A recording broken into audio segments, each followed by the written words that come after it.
Assalamualaikum warahmatullahi wabarakatuh.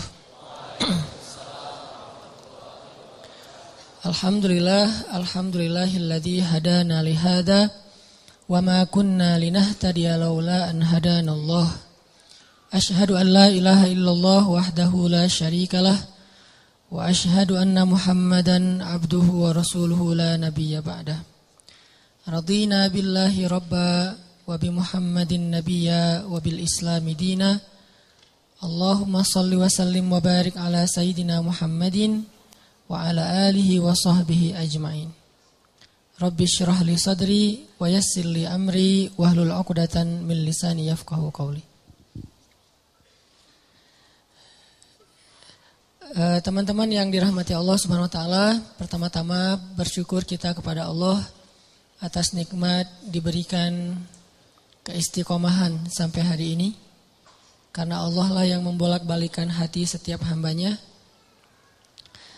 Bisa jadi hari ini kita kayak hati kita tuh kan kayak berada di antara jemari Allah ya. Artinya buat Allah ngebolak-balikin hati kita tuh seringan kita ngebolak-balikin bola pingpong, bola tenis meja. Gampang banget, cuman dengan 2 jari doang. Beda banget kan kita ngebolakin hati si dia tuh udah berdarah-darah gak balik-balik ya. Kita tuh udah berdarah-darah, udah keluarin modal habis, mobil jual, segala macam dijual, sampai ngutang kemana-mana, hatinya gak berbalik. Kenapa? Karena yang megang hati dia tuh bukan kita. Kalau buat Allah ngebalikin hati itu gini doang. Di antara jemari Allah. Ini bukan masalah Allah itu punya jari ya. Karena laisa kamitslihi syai'. Jangan dianalogikan punya jari kayak makhluk, itu nggak boleh. Cuman di sini semacam permisalan betapa mudahnya buat Allah ngebolak-balikin hati orang. Orang yang mungkin nggak pernah kebayang dia bakalan masuk Islam, yang kebayang oleh yang lain tuh dia bakalan mati dalam keadaan memusuhi Nabi itu. Malah ternyata dengan mudah Allah balikan hatinya justru di hari ketika dia pengen bunuh Nabi. Di hari ketika dia bawa pedang tanpa sarung. Kalau bawa pedang pakai sarung tuh masih labil. Bunuh gak ya, masukin lagi, keluarin lagi kan ya. Ini gak pakai sarung, artinya udah mantap banget nih pengen bunuh Nabi. Gak akan dibawa pulang tuh pedang, kecuali ujungnya udah berdarah. Di hari ketika dia pengen bunuh Nabi, di hari itu juga Allah tunjukkan keajaiban, Allah tunjukkan kebesarannya. Allah gak mau bikin Umar masuk Islam pas lagi normal, itu gak keren. Ceritanya tuh kurang klimaks. Ini pinter hebatnya Allah ya. Allah kan maha hakim, bijaksana banget. Bikin cerita tuh yang kalau ditonton, diceritain, dibahas tuh enak gitu. Kalau terlalu garing, flat kan agak-agak gimana ya, bosan ya. Kayak ada film yang thriller gitu tentang pembunuhan. Udah udah 2 jam kita nonton belum jelas ceritanya kan gak enak nih. Gak ada klimaksnya. Nah ini dibikin klimaks. Justru titik baliknya itu di posisi yang paling nadir, yang paling sulit. Posisi ketika dia mau bunuh Nabi malah dia dapat hidayah. Segampang apa? Segampang ngebolak-balikin bola pingpong dengan 2 jari. Mungkin lebih ringan dari itu. Bukan mungkin, pastinya. Jadi alhamdulillah Allah masih menetapkan hati kita dalam keislaman, masih menetapkan hati kita untuk mencintai majelis-majelis surga. Bukan berarti di luar itu majelis neraka, bukan ya. Enggak, kita kan prinsip saya mah respect each other, no judgment, kan itu prinsip saya. Jadi saya kalau ngebahas kebaikan enggak ada maksud menyinggung ke yang lain bahwa itu buruk, enggak. Cuman mencintai majelis ilmu itu salah satu majelis yang luar biasa loh. Malaikat aja cinta, apalagi kita. Artinya malaikat itu gak punya modus apa-apa kan mencintai majelis ini. Gak gara-gara malaikat datang ke sini terus malaikat dicatat sama malaikat lain. Lu datang ya, gua catat nih. Enggak kan, malaikat gak saling mencatat lah. Malaikat kan mencatat manusia. Kalau malaikat saling mencatat kan ntar jadi ada transaksi gitu. Lo catat gua, ntar gua balas catat lo, saling mencatat gitu kan. Berapa? 10. Udah tambahin deh nolnya. Kan 0 doang jadi 100 misalnya. Gak ada malaikat saling mencatat amal malaikat. Malaikat itu mencatat kita. Jadi gak ada modusnya malaikat datang ke majelis ilmu itu kecuali karena memang majelis ini emang baik. Malaikat itu nge-like bukan karena pengen di follow back sama kita. Nggak butuh malaikat follow back dari kita. Kita yang butuh fallback dari malaikat. Apa untungnya malaikat di fallback sama kita? Nggak nguntungin kan, biasa aja. Karena followersnya udah banyak. Jadi nambah 1-2 dari manusia itu kayak nggak ngaruh gitu. Kalau kita penting banget di fallback sama malaikat. Kenapa? Karena malaikat kalau nge-fallback itu pasti komennya itu kebaikan. Allahumma firlahu warham. Itu komennya malaikat. Ya Allah, ampuni dia, rahmati dia, ampuni dia, rahmati dia. Jadi nguntungin kita. Malaikat yang nggak punya kepentingan apa-apa, nggak modus ngapa-ngapain, nggak ada keinginan apapun, cinta dengan majelis ilmu, apalagi kita yang memang bermodus. Dan modus kita kalau karena Allah insya Allah namanya ikhlas. Modus kita pengen diingat wajah dan nama kita sama malaikat-malaikat. Nanti mereka akan bersaksi di akhirat. Dia tuh ahli ilmu. Kedua, modus kita pengen dapat doa dari malaikat yang menaungi majelis ilmu. Ketiga, kita pengen dibangga-banggain sama Allah. Allah tuh ngebanggain kita di mana? Di Arasy sampai mention Jibril, Jibril apa? Tuh gua cinta sama siapa misalnya di antara kita. Nama kita disebutin loh, di-mention, di-tag beneran itu. Kecuali nama kita mungkin nama yang agak-agak susah dibaca ya. Terlalu banyak bahasa-bahasa asingnya. Kalau namanya standar-standar aja, Asep misalnya ya, apa gitu. Itu insya Allah malaikat gampang nge-like-nya gitu. Makanya nama jangan susah-susah. Sampai kakek aja gak tahu pas tanya, ini cucunya siapa namanya? Nanya ke anaknya, nama anak kamu siapa gitu. Saking susahnya nama anak sekarang. Jadi Allah tuh ngebanggain kita tuh pakai nama kita. Nama yang ada di KTP, nama yang ada di SIM. Kecuali nama-nama terlarang ya. Tapi kalau namanya masih wajar, KTP, SIM itu sama dipakai di langit. Allah nge-mention kita, terus dikasih tahu kepada Jibril. Jibril ngasih tahu ke malaikat. Malaikat ngasih tahu ke seluruh makhluk, ngedoain kita. Kan bermodus tuh. Jadi kalau malaikat aja nggak ada modus cinta dengan majelis ini, kayaknya kita punya alasan yang lebih kuat untuk tetap cinta. Dan ini salah satunya bimbingan hati dari Allah. Alhamdulillah. Kita syukurin terus biar Allah tambahin lagi, istiqomahin lagi. Setiap minggu, setiap bulan, setiap tahun sampai akhir hayat kita. Teman-teman yang dirahmati Allah, malam ini kita bahas tentang life goals. Kalau dalam bahasa ulama itu disebut dengan himmah. Salah satunya disebut dengan himmah. Apa kepengennya kita? Apa yang bikin kita happy? Apa yang bikin kita ngerasa hidup itu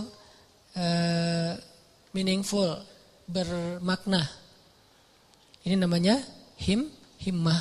Mungkin kalau bahasa sederhananya life goals. Sebelum kita ngobrolin tentang masalah himmah, life goals ini, coba kita baca satu paragraf kecil di dalam surat Ali Imran, ayat 35. Biar gaung tilawah kita itu makin menggetarkan arasy Allah dengan kebaikan. Surat Ali Imran, ayat 35. Kita baca sampai ayat 37. Surat Ali Imran ayat 35 sampai 37. A'udzu billahi minasy syaithanir rajim. Silakan.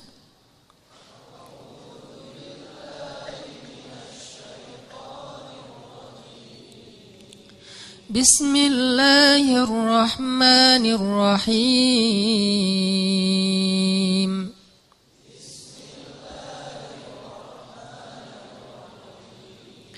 إذ قالت امرأة عمران رب إني نذرت لك ما في بطني محررا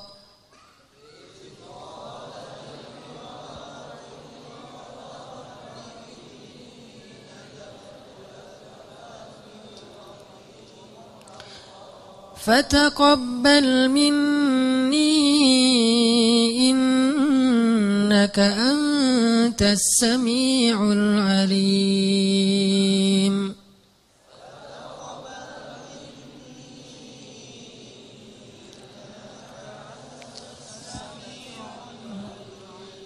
فلما وضعتها قالت رب إني وضعتها أنثى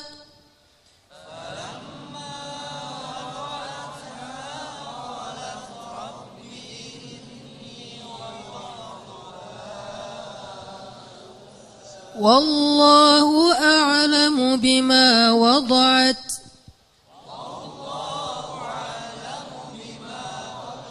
وليس الذكر كالأنثى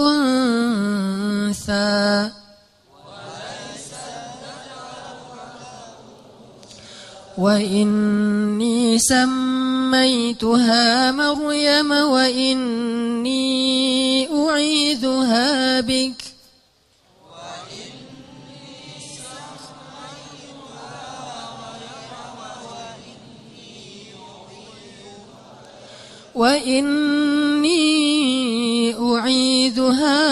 وذريتها من الشيطان الرجيم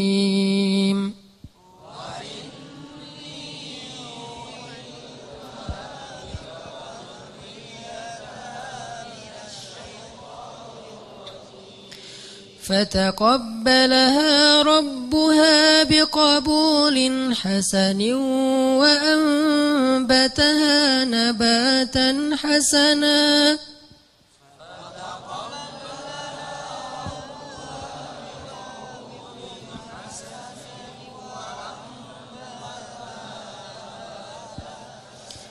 وكفلها زكريا كلما دخل عليها زكريا المحراب وجد عندها رزقا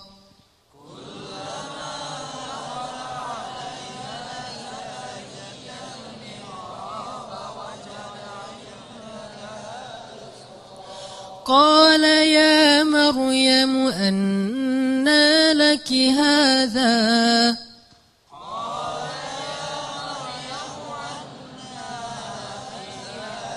قالت هو من عند الله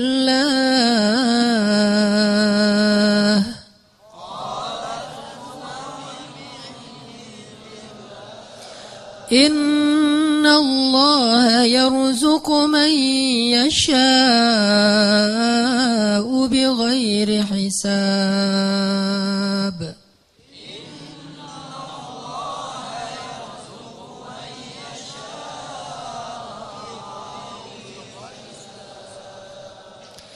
Ingatlah kisah ketika istri Imran berdoa, "Ya Tuhanku, sesungguhnya aku bernazar kepada Engkau agar janin yang ada dalam kandunganku kelak menjadi seorang hamba yang berkhidmat kepadamu di dalam masjid, yaitu Masjid Al-Aqsa. Maka terimalah nazarku itu. Sesungguhnya Engkaulah yang Maha mendengar lagi Maha mengetahui." Maka ketika ia melahirkannya, ia berkata, "Ya Tuhanku, aku telah melahirkan anak perempuan, sedangkan Allah lebih tahu apa yang dia lahirkan. Dan anak laki-laki tidaklah sama dengan anak perempuan dalam aturan-aturannya. Dan aku memberinya nama Maryam, dan aku memohon perlindunganmu untuknya dan anak cucunya dari gangguan syaitan yang terkutuk." Maka Allah menerima Maryam dengan penerimaan yang baik, membesarkan Maryam dengan pertumbuhan yang baik, dan menyerahkan pemeliharaan Maryam kepada Zakaria. Setiap kali Zakaria masuk menemuinya di dalam mihrab kamar khusus ibadah, Zakaria mendapati makanan di sisi Maryam. Lalu Zakaria bertanya, "Wahai Maryam, dari mana engkau memperoleh makanan-makanan ini?" Maryam menjawab, "Semua ini dari Allah. Sesungguhnya Allah memberi rezeki kepada siapa yang Dia kehendaki tanpa perhitungan." Shadaqallahul azim. Ini adalah sepenggal kisah teman-teman tentang himmah, life goals. Bahwa di sini dikisahkan himmah atau keinginannya Ibu Maryam, istri Imran. Dan by the way, Imran ini adalah salah satu simbol keluarga paling keren yang Allah rekomendasikan di dalam Al-Quran. Selain keluarga Nabi Muhammad itu ada 2 keluarga lagi. Keluarga Ibrahim dan keluarga Imran. Jadi kalau kita pengen niru, pengen jadi rumah kita itu seperti apa sih? Seperti rumah Nabi Muhammad, Baitun Nubuwah, atau rumahnya Ibrahim, atau rumahnya Imran. Salah satu dari 3 itu. Kalau bisa 3-3-nya lebih keren. Dan Allah rekomendasiin itu di dalam Al-Quran. Allah telah innallaha astafa Adam wa Nuhan wa ala Ibrahim wa ala Imran alal alamin. Allah menjadikan mereka lebih daripada semua yang ada di dunia. 2 keluarga ini, keluarga Ibrahim dan keluarga Imran. Bahkan sebagian ulama sampai berdebat, Imran ini nabi atau bukan. Sebagian mengatakan Imran ini orang solih, dan sebagian lagi mengatakan Imran ini termasuk salah satu di antara nabi, walaupun bukan rasul. Karena sebagian ulama mengatakan nabi itu ada 124.000, banyak, dan salah satunya ada Imran. Terlepas dari perdebatan status Imran, yang jelas dia adalah hamba terpilih. Dan Allah menikahkan Imran dengan seorang perempuan yang sangat solehah. Perempuan yang gak sembarangan perempuan. Yang dari bibit yang luar biasa ini nanti muncullah keturunan-keturunan yang luar biasa, hebat, menyejarah. Sampai Al-Quran aja nyebut mereka, nyebut namanya, nyebut kisahnya, nyebut keutamaannya. Itu keren banget. Dan tadi saya bilang by the way-nya apa?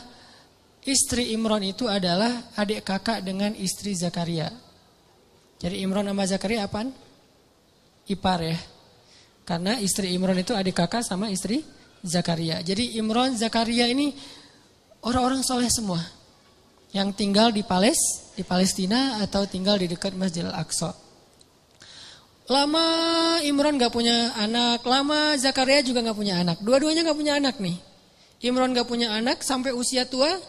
Zakaria juga gak punya anak sampai usia tua. Sampai kemudian istri Imran bernazar. Dulu nazar itu masih sesuatu yang wajar. Di zaman Nabi Muhammad sampai kita sekarang, nazar itu boleh tapi agak kurang disukai. Tapi boleh-boleh aja. Nah dulu istri Imran bernazar, ini nazar tuh, saya bernazar. Kalau saya hamil, saya pengen punya anak laki-laki. Kalau dia jadi anak laki-laki, akan saya jadikan dia sebagai marbot Masjid Al-Aqsa. Sebagai khadim atau marbot Masjidil Aqsa. Ini life goalsnya istri Imran. Pengen punya anak yang ngemakmurin rumah Allah. Pengen punya anak yang kerjanya ngapain? Jaga rumah Allah. Supaya Allah jaga dia nanti di akhirat. Dia kerjaannya tuh bersih-bersih masjid. Dan itu bukan kerjaan orang yang pengangguran loh ya. Walaupun istilah di kita itu marbot. Itu istilah yang mungkin jadi kemudian terkesan di masyarakat sesuatu yang nggak keren, biasa aja. Padahal itu pekerjaan paling mulia loh. Kalau ada orang yang sebagai mungkin dia yang bertanggung jawab di sebuah bangunan sejarah, perpustakaan, museum kayak gitu-gitu, ada yang lebih keren, ngejaga rumah Allah Subhanahu Wa Taala. Ngejaga di sini bukan berarti Allah nggak bisa ngejaga. Allah ngasih kita bagian supaya kita dapat kebaikan, karena kehormatan. Kalau Allah menjagain sendiri terus nggak ada peluang kita untuk dapat kehormatan dari Allah. Justru karena Allah kasih kesempatan, ini bukan karena Allah kurang mampu, enggak. Tapi Allah pengen kita dapat kehormatan dengan menjaga rumah Allah. Memakmurkan rumah Allah. Itu life goalsnya istri Imran. Pengen banget punya anak laki-laki bakalan jadi seperti Zakaria. Jadi istri Imran ngefans banget berat sama Zakaria. Ya Allah saya pengen punya anak laki-laki kayak gitu tuh, kayak ipar saya. Kayak Zakaria, mudah-mudahan anaknya laki-laki. Nazar sampai. Fataqabbal minni ya Rabb. Terima ya Allah, terima. Nazar. Dulu kan gak ada USG ya. Ketawanya pas sudah lahir. Pas sudah lahir, kaget istri Imran. Rabbi, inni wada'atuha unsa. Ya Allah gimana nih anaknya perempuan? Sementara, walaysa dzakaru kal unsa. Ini perlu kita garis bawahin. Laki-laki tidak sama seperti perempuan. Ini bukan bab emansipasi. Bukan Islam anti kesetaraan gender, bukan. Maksudnya adalah dulu tradisi orang Bani Israel, tradisi orang Yahudi yang ada di Palestina, perempuan itu nggak boleh menjadi marbot di masjid. Perempuan itu nggak boleh belajar di dalam masjid. Perempuan itu nggak boleh bahkan masuk ke masjid kecuali terbatas sekali gitu. Jadi maksud laki-laki tidak sama dengan perempuan, maksudnya tradisi yang berlaku waktu itu tidak sama laki-laki dengan perempuan. Ini bukan doktrin bahwa Islam itu nggak mengakui perempuan, bukan. Kita harus balik lagi ayat itu, kembalikan lagi kepada konteks sejarahnya. Makanya saya sering bilang, jangan menjudge sejarah dengan angle kekinian, pasti jadi salah paham. Kalau kita menilai sejarah tapi pakai persepsi kekinian, kita akan sering salah paham terhadap sejarah. Kok gini sih, kok gitu sih? Kenapa? Karena kita ngelihatnya benturan dengan culture kekinian kan. Makanya kalau pengen ngerti sejarah, pakailah angle sejarah. Jadi yang dilihat bukan cuma adegannya, sampai persepsi sejarah, emosional sejarah, lengkap gitu. Jadi sejarah itu sampai baper. Jangan cuman adegan tapi persepsinya kekinian, gak nyambung. Nah pada masa itu, laki-laki dan perempuan itu dibedain tentang masjid. Laki-laki boleh masuk ke masjid bebas, boleh berkhidmat di masjid, boleh belajar di masjid, boleh jadi ulama di masjid. Perempuan gak boleh, beda dengan di Islam kan. Kalau di Islam justru sebaliknya. Sama laki-laki dengan perempuan dalam masjid, cuman beda fikih. Kalau perempuan lagi haid nanti